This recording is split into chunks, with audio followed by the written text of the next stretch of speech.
Babes Behind the Beats with Jess Bowen and Bowie Jane. G'day, it is Bowie Jane with Jess Bowen for Babes Behind the Beats, and today on the show we have absolute legend, Welsh, not Australian, Donna Lewis. Welcome to the show.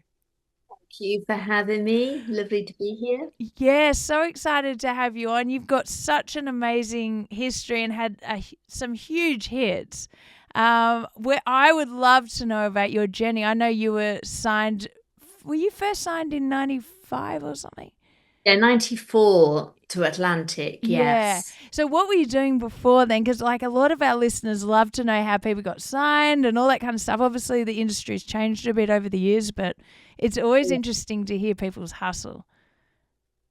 I mean, literally I spent years trying to get a record deal in England. And I went to music college, joined bands and did a lot of work as a singer in a band, and then I did a lot of piano bars in Europe to earn a living, which was great. And then, I had my own little studio set up at home, which in those days was the sort of Tascam 8-track cassette recorder. Wow. And just synths and everything. And so that's how I used to record all my songs. But I remember sending loads of songs off to English record labels, and often they, interested, but then nothing ever happened. And the story, I mean, I think I could write a book about it, really. I came to Woodstock, New York, after doing a showcase in New York City, and I met up with Robbie Dupree, who had a bunch of hits in the 80s. He had that huge hit, Steal Away, and he was listening to my demo tape, and it had like a bunch of my songs on there, including I Love You Always Forever. And so he really loved it. And then we didn't realize this, but somebody had heard the tape, and then we got a call from somebody, like a famous drummer in Woodstock, who wanted to produce a record with me.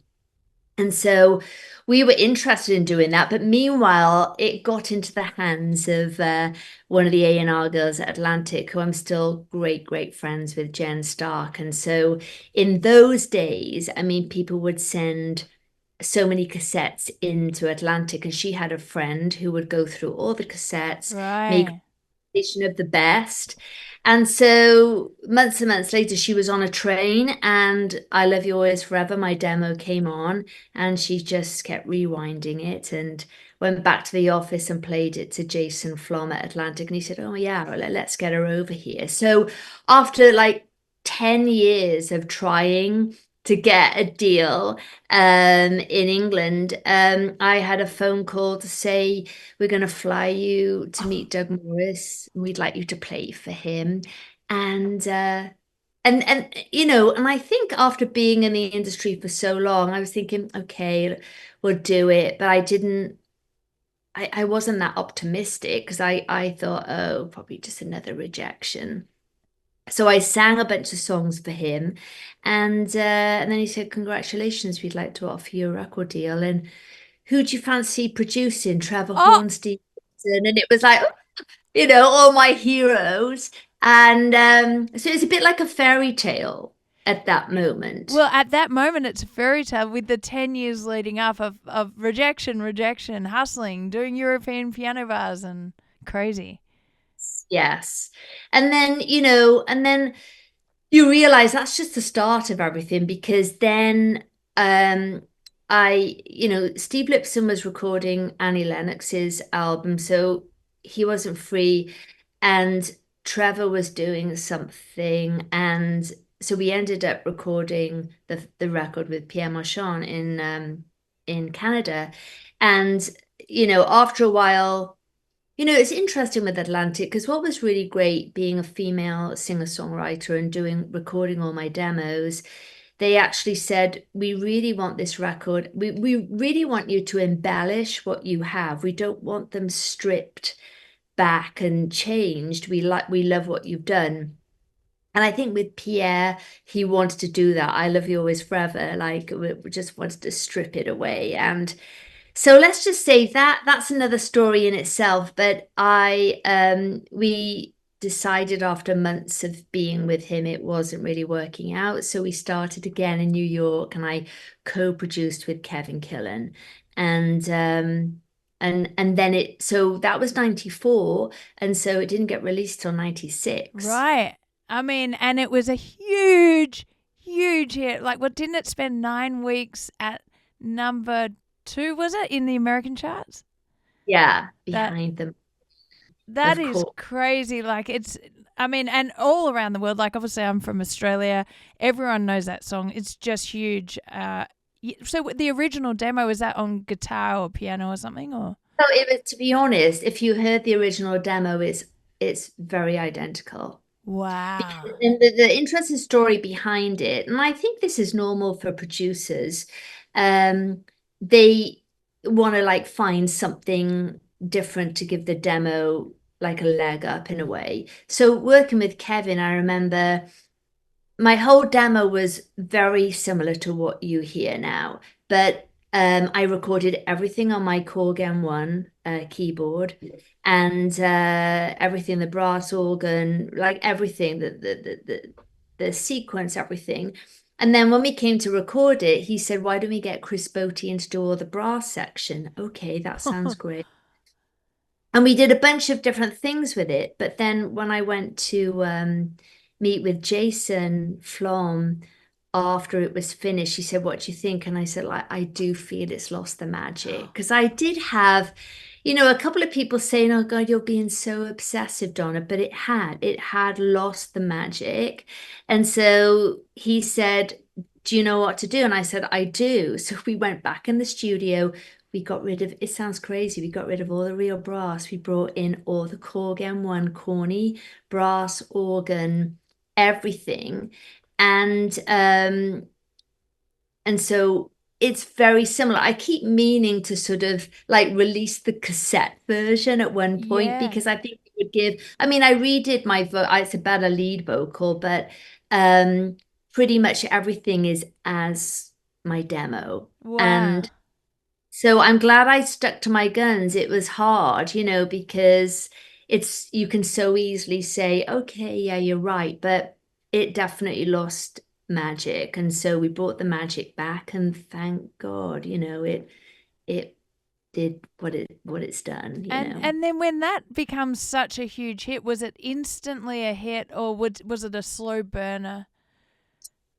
I mean, I think really radio made that a hit, because in those days, this is going back like 28 years ago now, you had your marketing and your radio department and everything at Atlantic.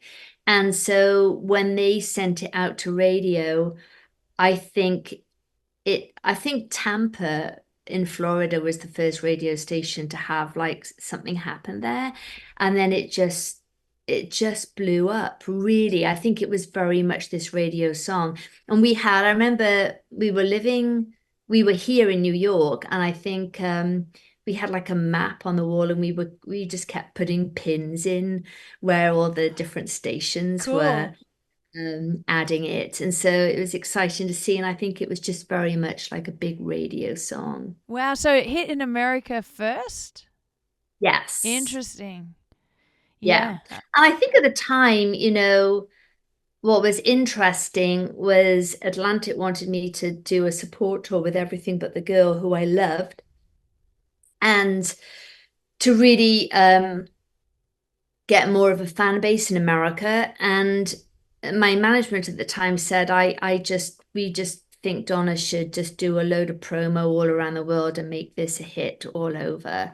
And so that's what we did. And I think they were right, because you know what it's like, you being a musician, you sometimes need to go to those countries, and you need to go to the radio stations, and you need to do the TV and stuff like that. And so, it was like a whirlwind of travel for that year. Yeah, I mean, it's so true. Doing the radio, I've done the press tours around the UK, and it's like, it is so important, because they then feel associated with you. They just want Yeah. to play your tune, and the listeners also get to see you in person, and it really works, and there's sort of no substitute for it. Yeah, absolutely. Yeah. Yeah. So then, how did that move into?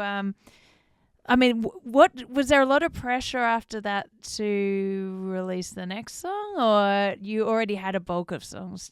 It's interesting on that album. I mean, we all thought like, oh, Without Love being the second single is going to do well. And, part of the team at the time wanted to hold off because I Love You Always Forever was still so big. Right. And then other people at the label felt, oh, we should release it. And I think when Without Love was released, I don't know maybe it got into like 30 or something in the charts, but it didn't really become a hit like we all thought it would. I mean, it got in the charts in other countries, but it didn't really do it. And I just think, it is hard, like following that song. Yeah. And then on my second record, when I recorded Blue Planet, um, it's such an interesting journey, really, because we released I Could Be the One off that record, which started to do very well at radio, and then they decided to switch it and release Love Him, and we did this dance club hit, this club version of Love Him, which did get to number one on the dance club Billboard charts, but it's so hard. Anyway, and then anyway, we did more with that record, and then after a while, and then we did the Anastasia song with Richard Marx, and then after a while of being with Atlantic, we just felt it wasn't really, going anywhere, so we decided to sort of leave and be independent. Oh, interesting. So, how long were you with Atlantic for then? Oh my gosh. So, probably till about 2000. Yeah. When you sign a record deal in those days in 94, it was like a 7 album Yeah, deal. right. So, I mean, and the thing is, it's after a while, I think I didn't really want to leave, but my management was saying, at the end of the day, oh, here's the other thing. A lot of the people that signed me left, Yeah. That's a thing, isn't it? When the people you're dealing with at any company, really, like it could be sponsors or whatever, if they leave, you're in trouble. Yeah.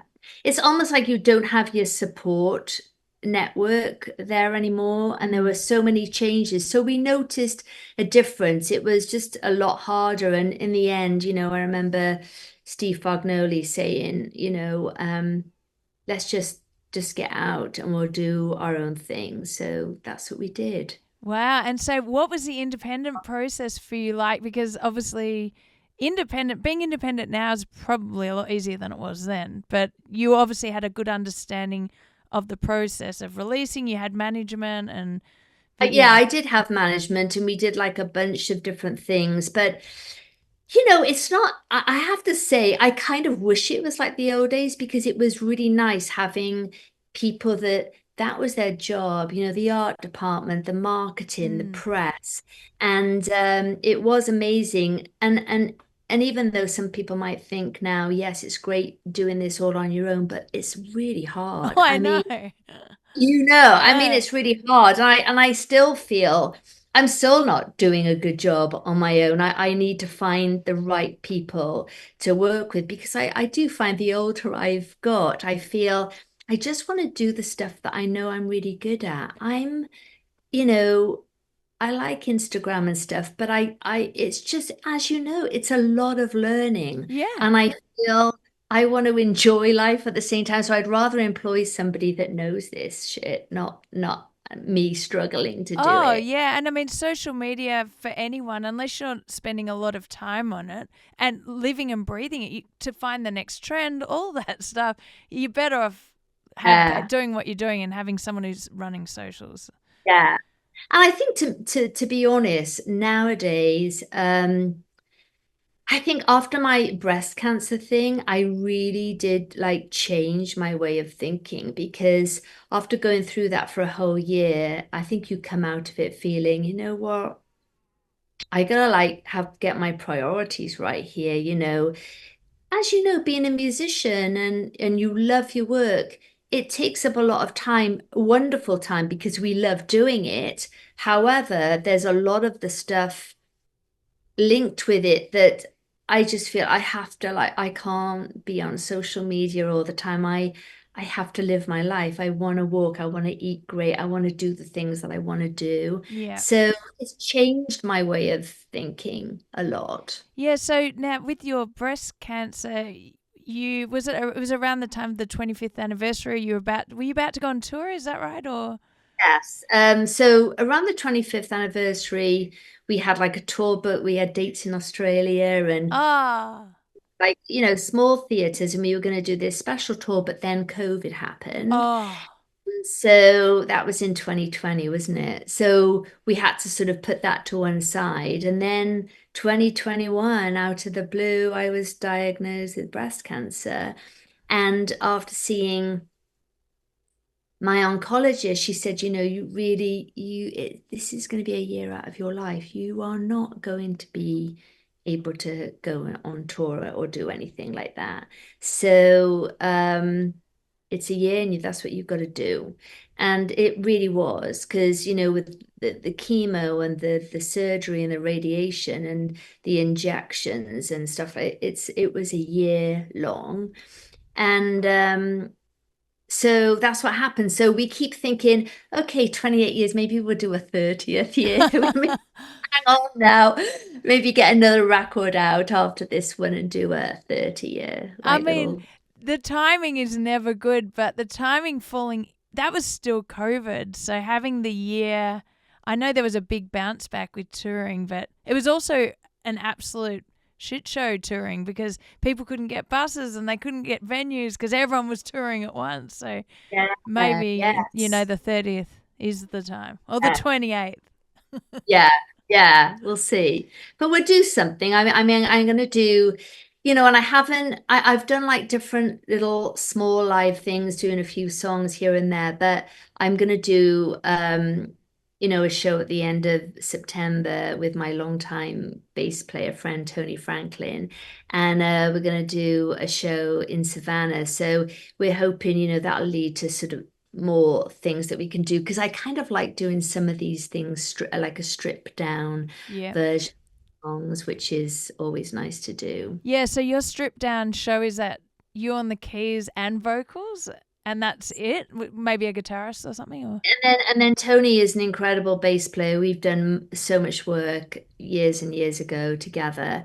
He plays bass and guitar, so oh, we just do it, yeah, together. And with I Love You Always Forever, we might, we're gonna see when we rehearse, but we might bring some little Donnas in a little box to sort of DVs and run the sequence part. I've done many shows doing an acoustic version of I Love You Always Forever, but at the end of the day, I feel like the audience want to hear the actual version. the one You that know, they remember, yeah. Yeah, fun to do the acoustic one. Well, fun to maybe do a hybrid. Like start with acoustic and go into the, yeah. exactly. Thank you. Yeah, that's a good idea. No, I've Yeah. done that with some tracks where you start acoustic to show off that, oh, look, this can be done acoustic. And then well, a bit like, is it Proud Mary? Proud Right. Mary, there's a version where Tina Turner starts slow and it's sort of, and then it goes big Yes. wheels, keep on it. Yeah, so Yeah. anyway, Yeah. just working out your set, so. Thank you. Now, also, you are the ambassador, I wrote it down, the ambassador for making strides against breast cancer. I think one of them, yes. I've always been interested in doing something with a charity, and then I was introduced to Making Strides, and they do so many great things for cancer patients and families, and they do one of the big things they do every year. They do a big walk at Central Park, and so I did that last year, and then recently I sang. It was really a beautiful thing, actually. We did. It was an event to kick off their 2024 Making Strides thing that they're going to be doing in October. And it was really lovely because there were a couple of people that got up to talk about their breast cancer story, and some caregivers talking about their experience. And then, I did mine through music. So I did 4 songs acoustic at the piano. And it was really nice because this album that I've done, and Holmes, I've did a lot of the electronic tracks. It was nice just doing these songs acoustic, and I sometimes think they're more meaningful that way Yeah. because of the wall. So that was really good to do that. Yeah. Oh, that's so good. So now, what have you got coming? I know we've spoken a bit about maybe a 28th and some odd gigs, but what other music and gigs have you got coming up?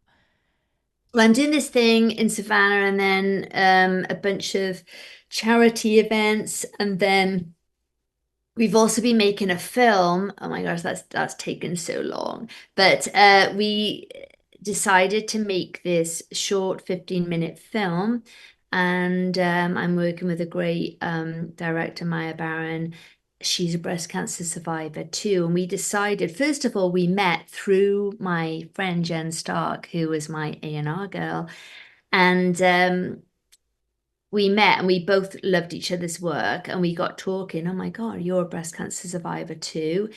And first of all, I was thinking of hiring her to do a music video for one of these songs. Then we got talking and we just thought, how about doing kind of this short 15-minute film? So we've made this kind of like dreamscape film that tells my story through the music. We have this beautiful actress that's with me. And when we shot that, I didn't realize, but I had COVID for the first time. I was so ill, and I had done these COVID tests and I was negative.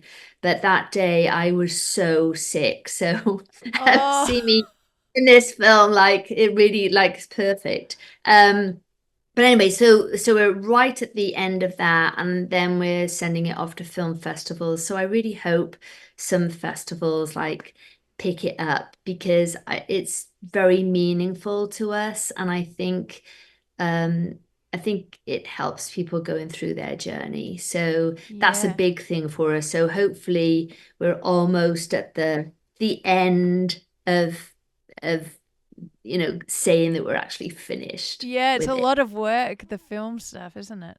It's a lot. Yeah. Yes. Well, that's exciting. Well, I can't wait to see that And then. then and I've got more stuff that I'm recording, but I don't know whether you feel the same, but I love winters because Yeah. it's my time to sort of like, just focus in on writing new music. Well, that's why I said I've done some songwriting in Sweden, which you might have as well, but I found they've got all these songwriting rooms down underneath because they don't have sunlight for half the year. And I feel like that's perfect that's the time to do music, winter. It's so perfect. I spent a lot of time in Sweden. I remember, the summers are amazing because it's light all day and night. But winters, yeah. Yeah, and they pump out those pop tracks there, so Yeah, yes, yeah. brilliant. Yeah, that's right. Well, gosh, thank you so much for coming and chatting, and such a fascinating journey. You've had such a successful career. And please, I want to know when you're playing in LA. I'm definitely coming, so. Hopefully that would be great. Yes, we'll keep in touch. Yeah, Definitely. awesome. Same for you if you're playing in New York, you have to let me know. Oh, yes, definitely. All right. Well, thank you so much. And everyone, if you can follow on the socials, we are Babes Behind the Beats on all platforms.